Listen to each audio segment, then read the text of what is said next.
what I'll do is I'll just go through the agenda quickly. So today we have 4 parts. Updates from Angela on Cynllun Eryri, then an update on the ambassador scheme, and then we've decided to move the Q&A to the middle of the meeting because I understand that some of you have had the update in the review of the transport and parking. So there will be an opportunity for you, for those of you who have heard the updates. You can leave basically, rather than having to sit through the presentation for the second time, unless you want to stay, of course. With those few words, I'll start with you, Angela, to give us an update on Cynllun Eryri. I do have a presentation, so I'll share my screen. Hopefully you can all see it. I just wanted to say in the authority meeting in September, the final version of Cynllun Eryri, which is the new park management plan was adopted. So this plan has been developed over several years before I started in post about a year ago. And it was through an extensive process of consultation with the sector. Helen started the process really and make sure it was a success. And it has been happened. And it's also included the writing of the Cynllun Wyddfa. This plan reflects a significant change in the approach from the National Park Authority in the way that we work. It's been developed for the first time in the true spirit of partnership with all of the organizations and communities who care for Eryri being involved, especially through the Forum Eryri, which I just mentioned, that Tracy is chairing. Also, for the first time, this plan actually describes in detail the 9 special qualities of the national park. And we've mentioned these before.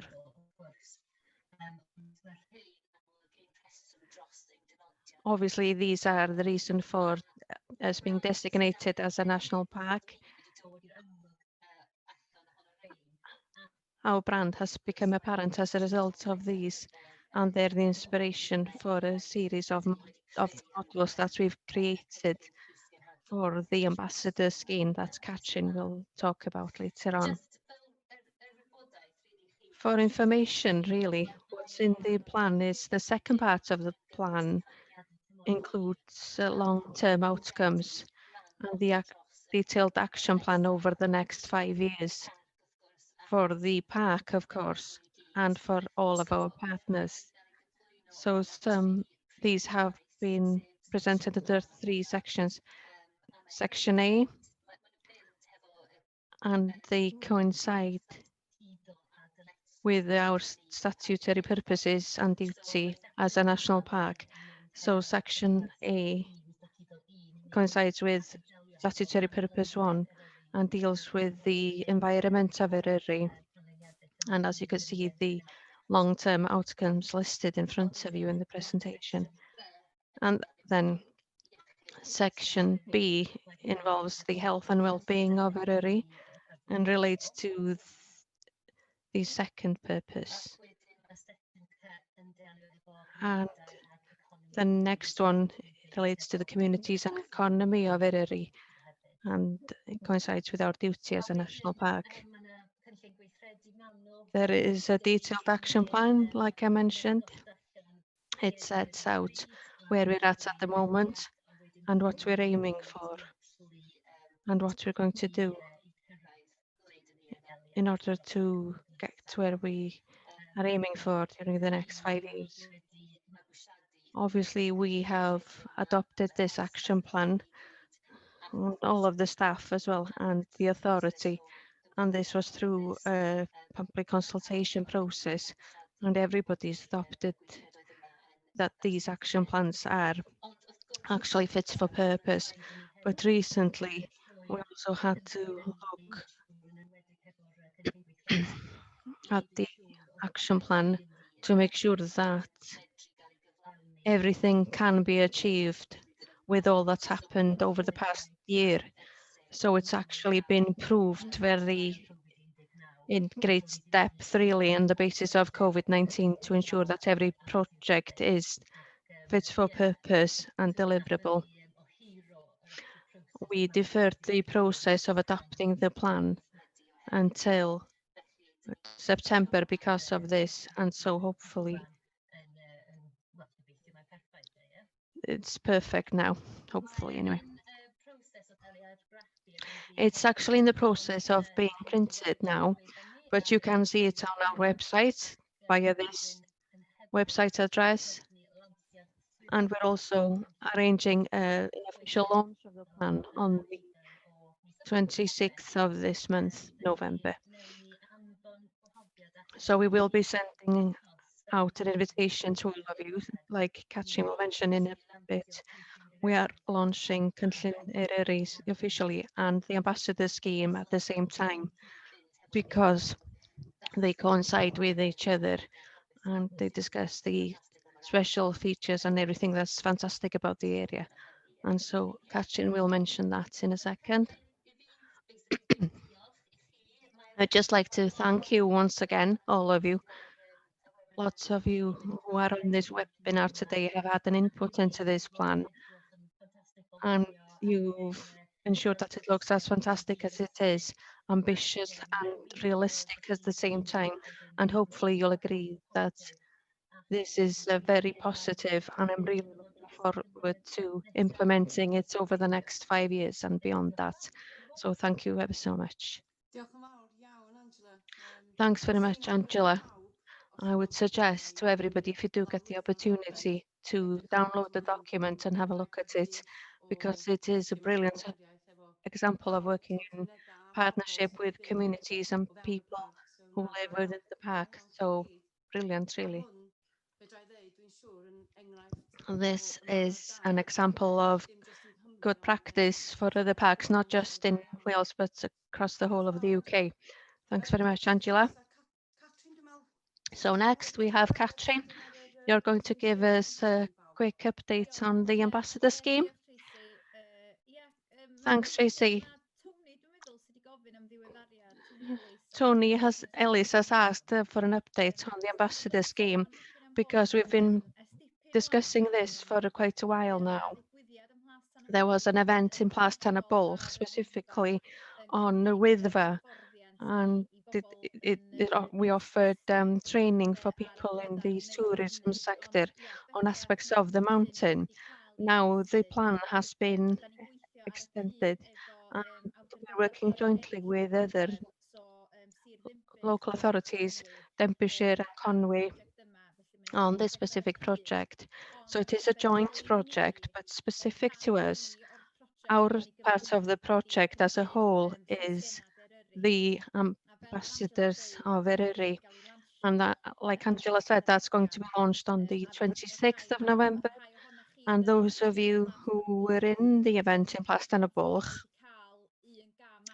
you have got one foot on the ladder, so to speak, and you've heard some of the points regarding becoming ambassadors. You're all ambassadors already, but we would encourage you to register for the scheme as a whole. There are 9 modules which reflects those 9 special features and 3 additional ones with sustainable tourism and a welcome to the national park. So all of these are going to be modules online, and they're going to be full of information about those specific headings. So you'll be registering online and undertaking those modules, and you'll be becoming an ambassador. If you do 1 bronze, 2, that kind of thing, silver, gold, the more you do. So there will be 12 models in total, so there'll be plenty of opportunity for you to undertake all of these. The participants who have taken part when these models are are of a very high standard, and we're very grateful to you for your contribution. And it really is of a high standard, and we're really, really proud actually. So it's going to be an exciting event. It's going to include a bit more information about the modules, also an artistic original part which are specifically created for this event. I won't say any more for now, but it will be a feast for you, so please remember to attend on the 26th. Thanks very much, Katrin. I didn't ask you in the last session if you actually had questions on the last presentation, so this is an opportunity now for you to ask questions. Before we do the Q&A, shall we ask Helen to give us an update on the situation? And it'll give us an opportunity to think about questions if, well, Helen is giving her presentation. Yeah, great. Yes, I'm happy to do that. If I blip out, it's not because I've left. This is Helen talking now. It's just that her Wi-Fi isn't working properly. I've been on holiday for 2 weeks, and I think I've been jinxed because every time I go on holiday, a lockdown happens. During the past week, it's been very different to the last time, where we closed a lot of areas. And obviously we know a lot more now about COVID and the situation, so it isn't an intention this time around for us as a national park to close areas. There isn't the need there. And what we've seen over the past week and the weekend in general is that everybody's been pretty good with following the rules. Our wardens have been out helping the police. They have had 1 or 2 people who are not following the rules. There was a family from the Wirral who went down to Bala to go for a walk and to swim in the lake. And they say it's fine because we can go to the gym in Wirral, so this is fine, surely. Anyway, there are a few things that have cropped up, but in general, it hasn't been too bad. It's significantly different to the last time around. And what this enables for the communities, especially those who are near the hotspot areas, is they still have access to those areas. So that's where we're at as far as the lockdown is concerned. As far as preparation is concerned, we're doing a lot of preparatory work for next season, especially the elements where we saw a lot of pressure. We're in discussions with the Welsh Government to see if we can have a bit more additional funding with those pressure areas. For example, because of the additional measures because of COVID, the need for additional communication, the need for more people to disseminate information to visitors and provide more support to the volunteers. We'll see what comes of that really, but cross fingers they will be able to help us. Up to now, the government have been very helpful in responding to the requirements as a result of COVID, but the big issues that have arisen in general, there is a lot of support that's come from them with packing and transport, and so things are starting to progress quite well. We've had the chance to stand back and reflect on what's been going on, start discussions with other organisations across Wales to see how we can cooperate over next year. So a lot of positive things are happening. Obviously, there's a lot of pressure as well, and as a result of the lockdown on businesses. So that's a major challenge, and who knows what will happen really next year. But hopefully, rather than being locked down, we'll have a period of going in and out of lockdown, perhaps. would be the worst case scenario, hopefully. But we do have to prepare for a really busy season, I believe. So those are the main points, really, as to where we're at. We're very happy to answer any specific questions, any areas where you feel that I haven't touched upon. There are no questions at the moment, but you want me to start off with a question? Sure, go for it, Tracy. The easy question, if you like.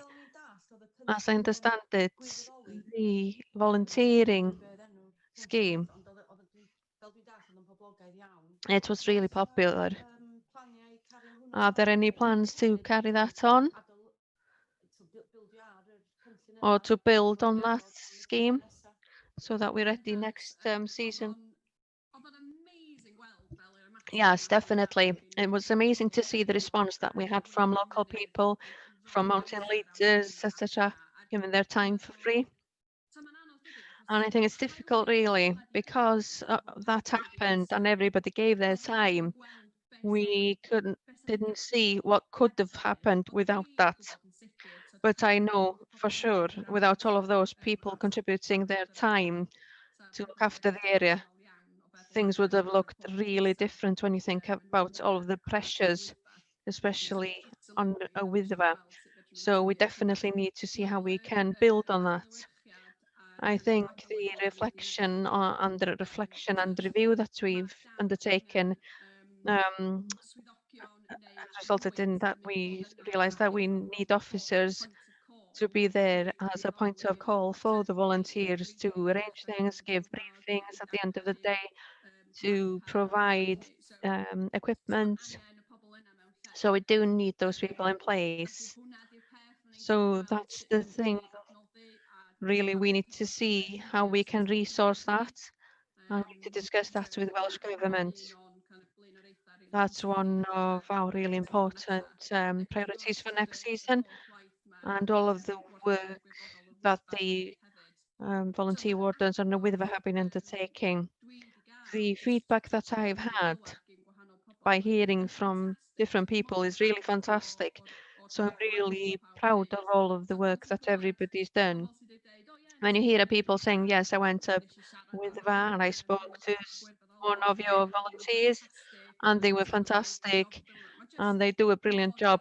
It's just so heartening to hear that. Whatever we can do to build upon the brilliant work that's going on, we will do. And I think what's really happening as well is how positive everybody is, especially during a time like this, because there's a lot of negativity going around.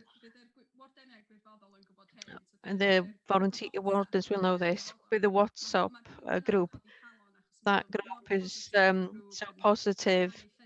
They share photos and show the work that's going on. So yeah, definitely, whatever we can do to support and grow and build on that work, we will do. This portal will be one of the ways of working with the organizations out there. Yes, well, to help you to develop it. Yes, definitely. Can I ask you another question? Yes, go ahead. I'm asking this question as a person who lives in the park,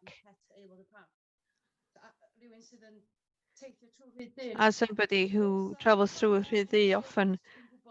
Are there any plans? Because I know from the summer this year that parking in Rhyddie wasn't just poor, it was very dangerous.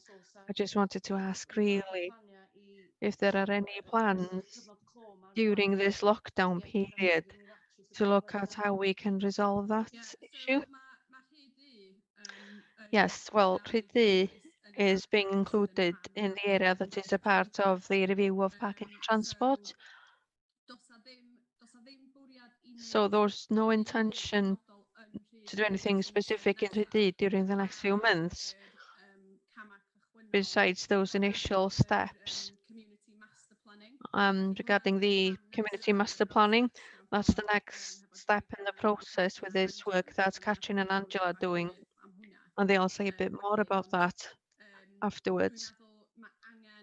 But like you said, Tracy, there is a knock-on effect. And we can see that we need to look at it in the round and not just look at places in isolation.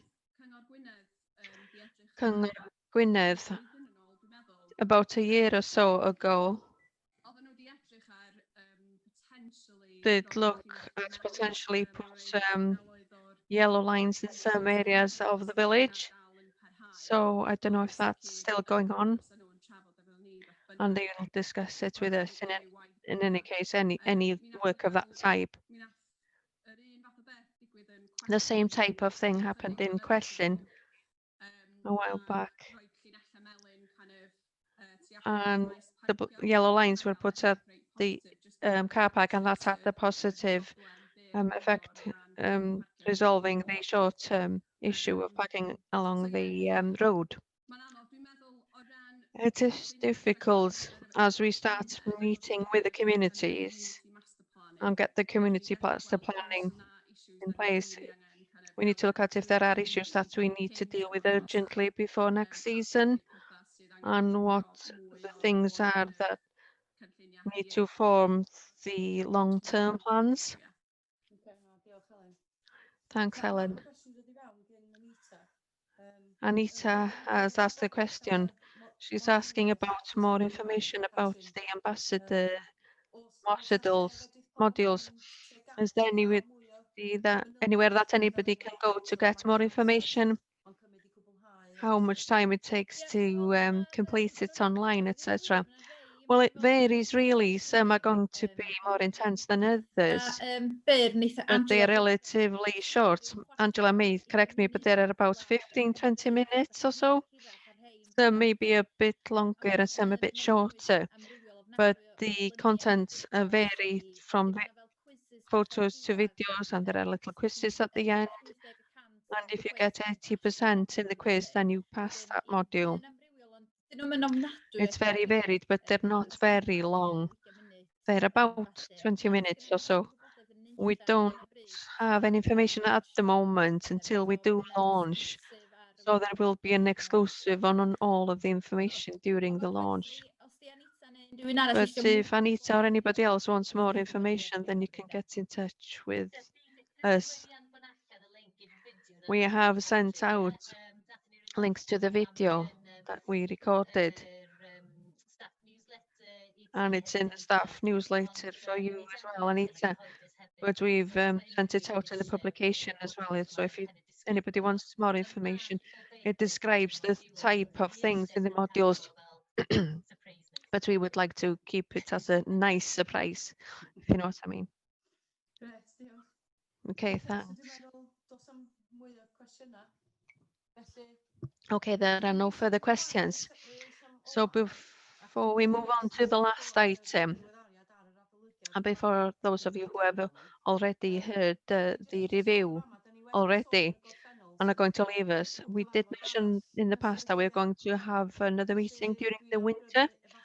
So I suggest that we get one at the end of January, beginning of February. Don't know what you feel about that, girls. Does that fit in with your plans? If we could just send out the details like we normally do. Okay, then, thanks. Moving on to the last item. Angela, you're giving the update, aren't you? Katrin will start off and then I'll join in the middle.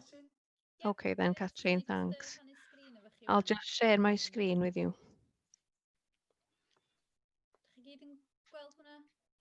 Can you all see the screen?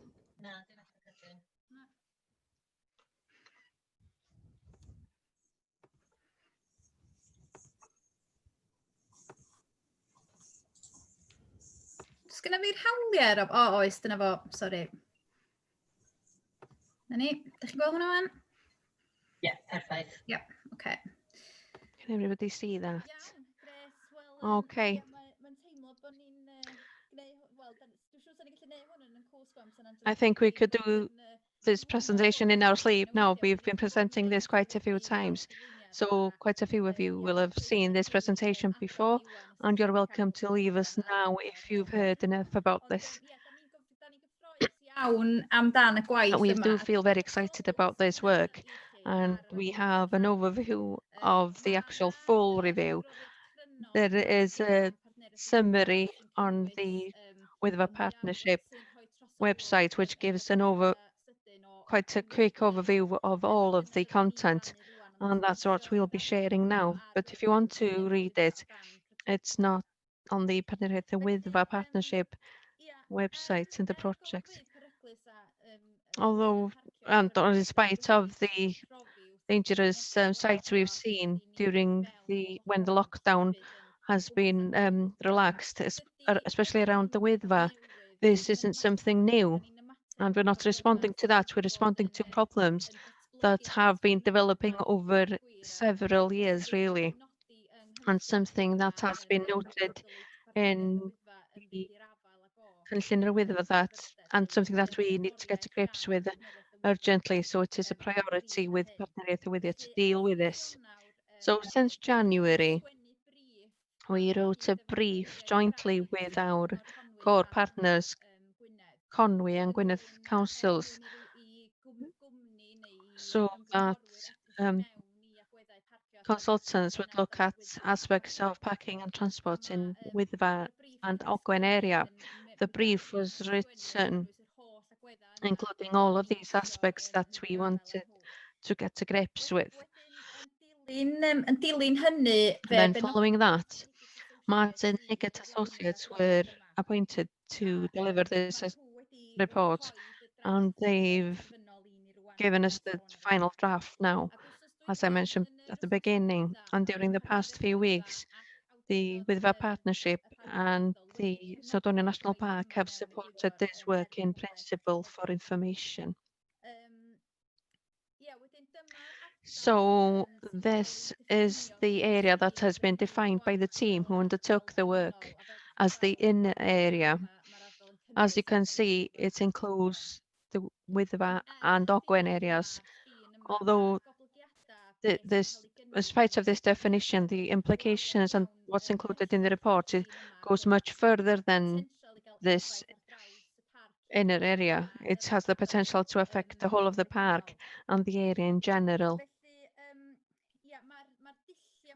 So the methods that they are proposing, or the proposals, if you like, look at the way in people arrive in the park and move around.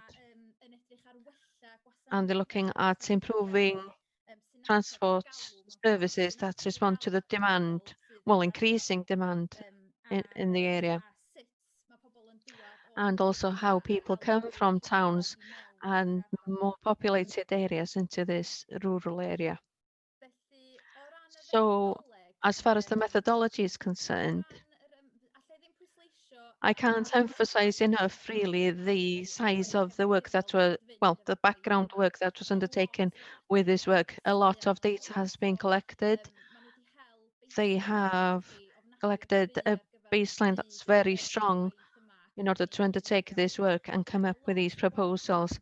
And an awful lot of consultation work has been undertaken. It was very wide-ranging, from workshops to one-to-one discussions and meetings as well. Some of the people who contributed through consultations were tourism organizations, business owners, tourism business owners, county and the community councils, and our core partners, which includes a range of organizations such as conservational ones and the farming unions.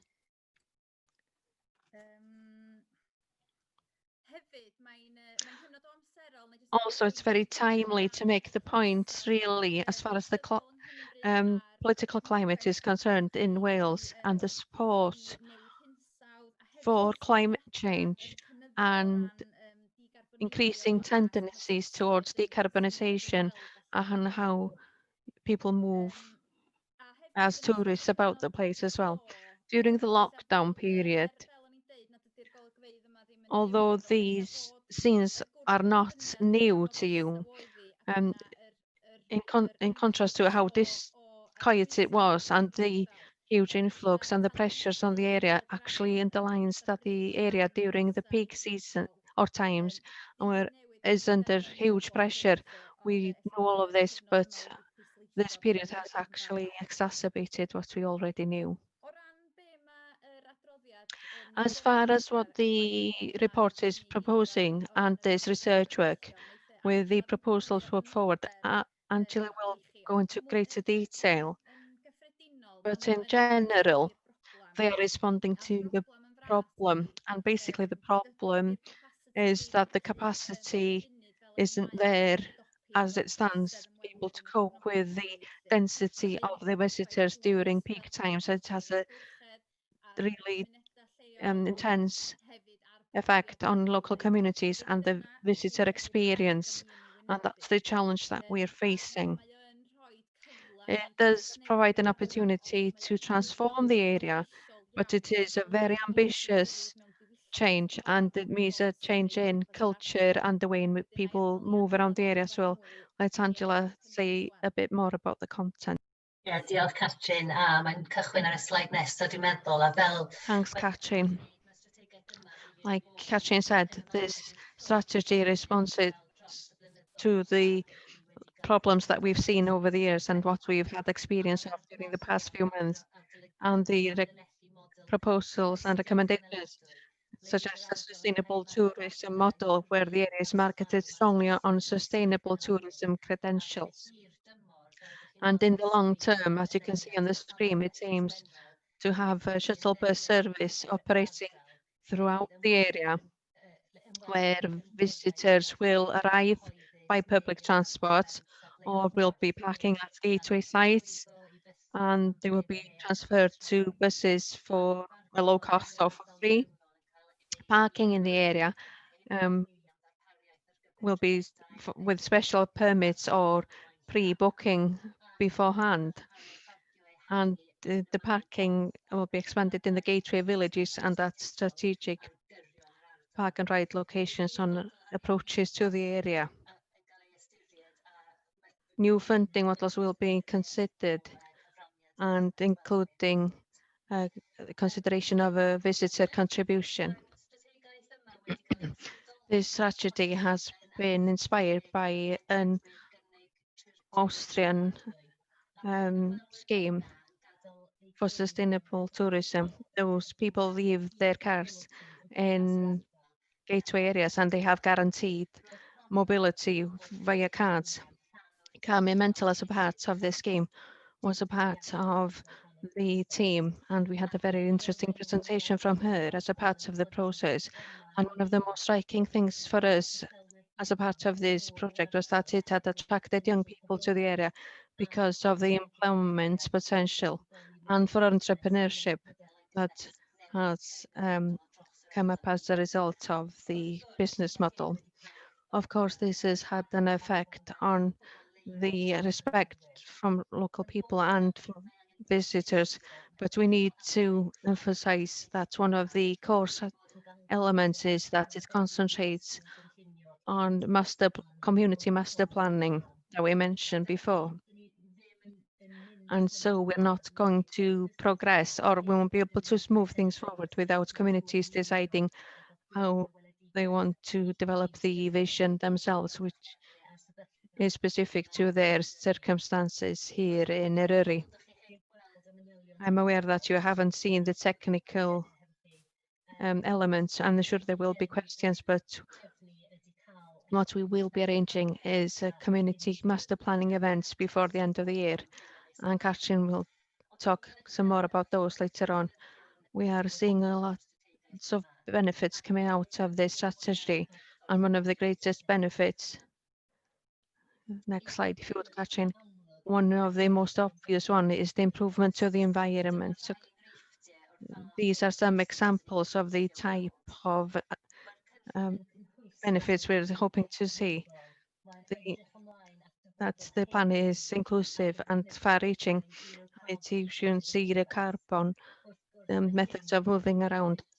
This is a major change in all of our behaviors. Next slide, please, Catrin.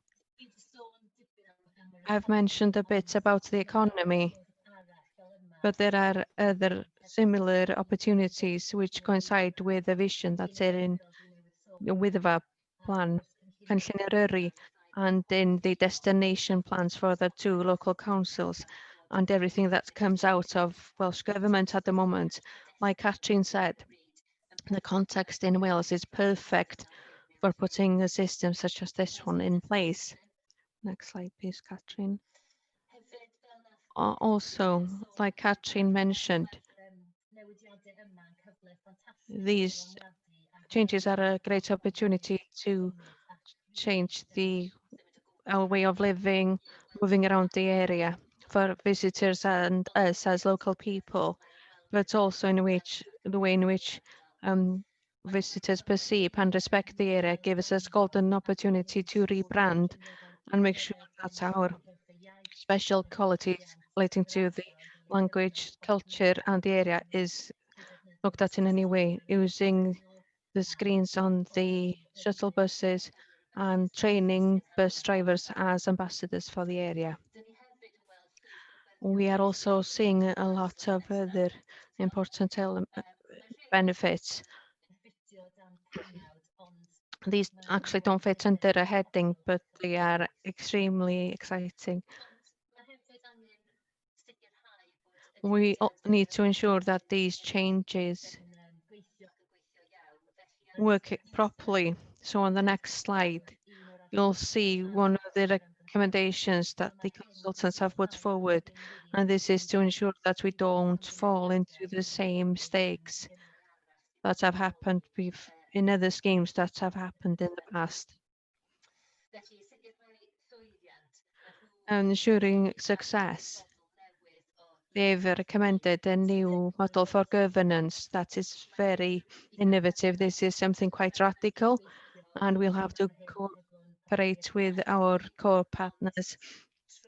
But through this COVID crisis, we've proved that working closely together can achieve great things.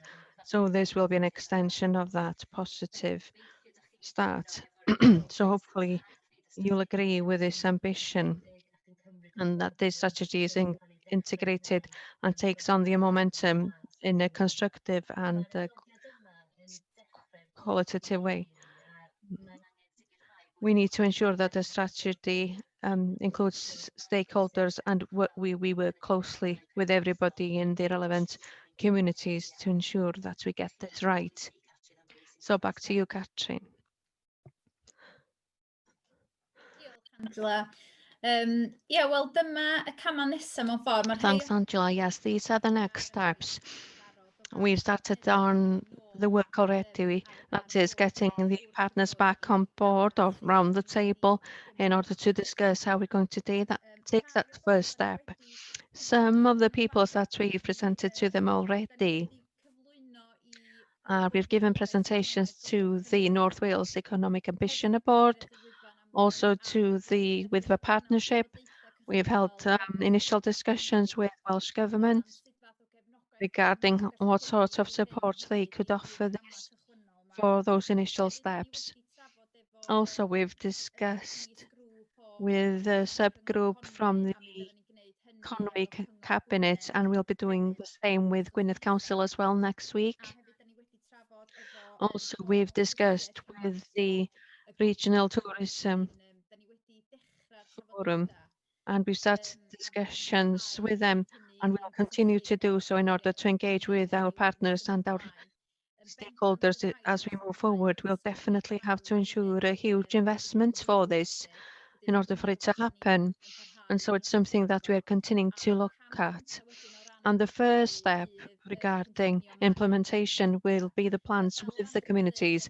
Like Angela said, we are emphasizing that nothing will happen unless the communities are happy for it to happen. They are going to shape this. And of all of the consultation that we have undertaken, the communities and the different groups are really keen for something major to change. And how that happens will be up to the specific communities. We will have workshops happening definitely before next spring, hopefully very soon, but definitely before the spring. And that'll happen with communities of Llanberis, Bethesda, Betws y Coed, and Bedd Gelert. But like I said, the implications will have an effect on the whole of the park, but that's the starting point. And then we'll see where the discussion goes and what will happen as a result. But for now, we'll take any questions if anybody does have any questions. Thank you very much. Thanks, Katrin and Angela. Can I ask a question, actually? I think Helen is asleep there. Anyway, I think her screen has frozen. She's having problems with her Wi-Fi. So what are the timescales for all of this for somebody who lives in the park and seeing something so ambitious? According to the review, the time frame for this is 5 years. So they foresee that we'll be able to deliver all of this in 5 years' time. That depends on us having all of the funding in place and that everybody's supportive. So realistically, it may be more than that. But we're not talking about very many years. There are going to be major changes that can be taken quite soon. And the support is there from what we've seen up to now. So it all depends, really. We are keen to move quickly on this as we are discussing with our partners. So it's a bit ambiguous, perhaps, but we're not talking about a lot of time.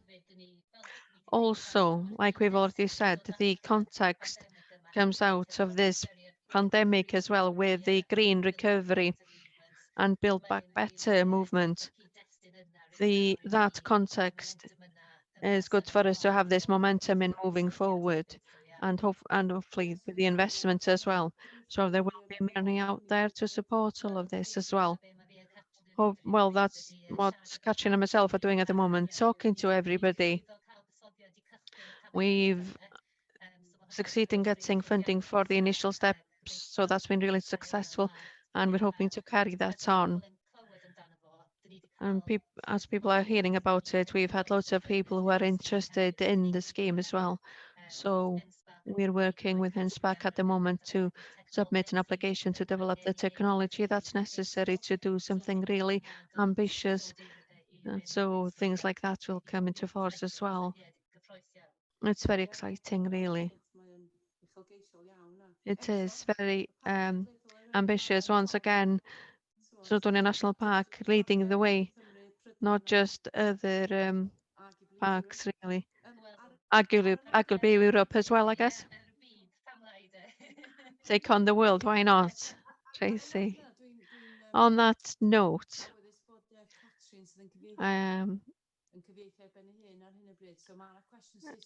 so we do have an English question that I'll ask the question in English.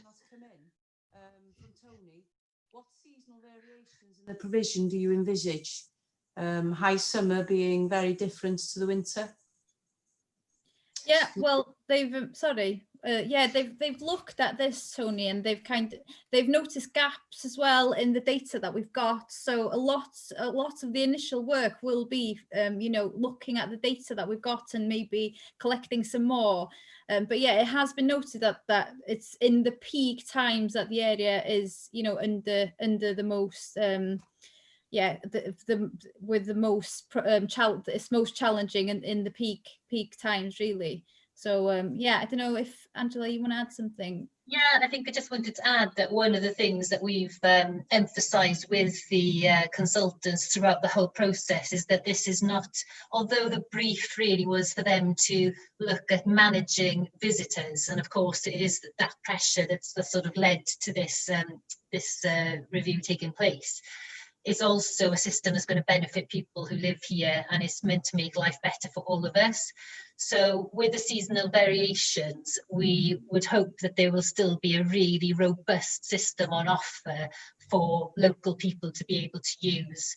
And the idea is with a visitor pass, as they've called it really in in the review, but obviously, you know, that can be rebranded as however we want it to be, that would be at a reduced cost for the locals, or you know, even free, you know, however the community master planning events go. So yeah, we will you know, the seasonal variations will take into account the fact that we will still need that really robust and reliable system in low season for locals to be able to access also. Yeah. Diolch, Angela. So it's Thanks, Angela. not very similar, but kind of similar to if you go to the Alps to a ski resort and you pay for your lift pass and then you have your free shuttle bus around several village ski resorts. Yeah. But sustainable travel, sustainability being the theme. Oh, da iawn. Diddorol dros ben. There aren't any other questions. Does some question eraill dod I fewn? Dwi'n gwybod os da ni We isio... haven't had any other questions then. I don't know if you want to close the meeting there. Just before we finish, for all of those of you who are here today, I'm sure you'll be asking how you can contribute, what the next steps are regarding communication and contributing to this process. I don't know if there's a timetable for that. Like Catherine mentioned, we are working with Welsh Government at the moment, Transport Wales, to put the master planning events in place, hopefully for the end of the year. And hopefully, not just looking at the communities, but looking at specific user groups in the area as well. So that's in the pipeline. And we'll be letting everybody know during this webinar and all of the ambassadors as well. And we'll be advertising that this is happening very extensively because we want as many people to come as they possibly can during the next months, really. Yes. We want to respond to what's happened during the summer, and because everybody still remembers what's happened and they still have ideas, or they still remember about that. So we can report back after these meetings as well when you have the next meeting. So I don't think there are any other questions on that note. Thank you very much, Catherine, Angela and Helen. And Rob, who's helping us with the IT as well. So thank you very much, all of you. And thanks to everybody for attending. And we'll see all of you after Christmas. I wasn't going to say Happy Christmas, but is it November? It is November, fair play. So thanks to all of you, and we'll see all of you during the new year.